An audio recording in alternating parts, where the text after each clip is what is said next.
Hi there, it's KMC coming to you from the KMC University HelpDesk. We get a question, seems like once a week, about taking care of family members. And I'm shocked that this keeps coming up as often as it does because the information about what we can and can't do has been really clear for a long time. So I wanted to reiterate a few things and share a story about some of what I've seen happen. So let's just start with Medicare.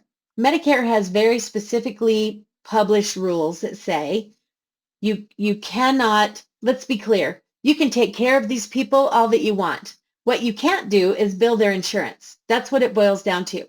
So Medicare says spouse, parents, in-laws, there's a very clear list, and you'll find that certainly in our library and in that training module, that you cannot bill for them. And the logic dictates that if you would not have charged them if they didn't have insurance, why are you charging them because they do? That is the bottom line. Now, part of this obviously also applies to commercial insurance. We have had two instances in the years and years that we've been in business where people came to us after having been audited. In one case, the provider was taking care of her husband, billing her husband's insurance. And on the other case, the provider was taking care of his child, billing his own health insurance for his daughter. And in both cases, they were audited and recoupments happened, kicked out of a network, a number of things. Generally, this instruction can be found in your provider agreement about what you can and cannot do.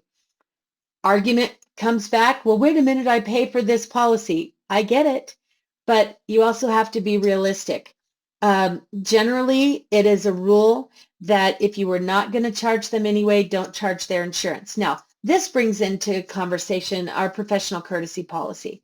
So recognize that you should have a professional courtesy policy for people as it relates specifically to if they're going to be charged a discounted price, if they're going to be charged a regular fee. And by this, I mean, let's take your staff as an example. Staff members are almost always no charge in the office. Fantastic. That's exactly how it should be.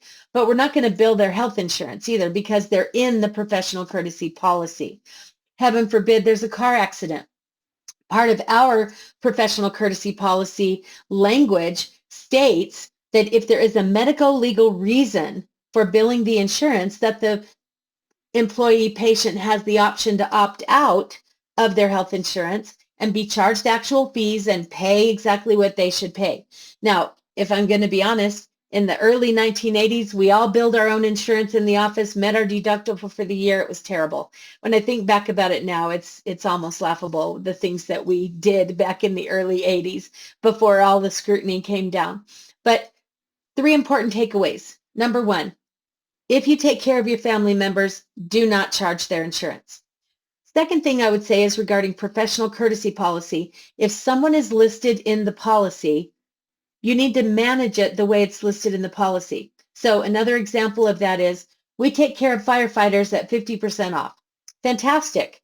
But if the firefighter has insurance, you're not taking 50% off of their portion. You're taking 50% off of the entire bill, or worse yet, waiving a copay or something like that. Make sure that your policy is really, really clear about that. And the third thing is, if you have a question, that's what our help desk is for. That's what our Facebook group is for. Don't hesitate to reach out and ask when you get into these little individual situations before you wind up in hot water. We don't want that. Thank you so much for being a part of our KMC University family.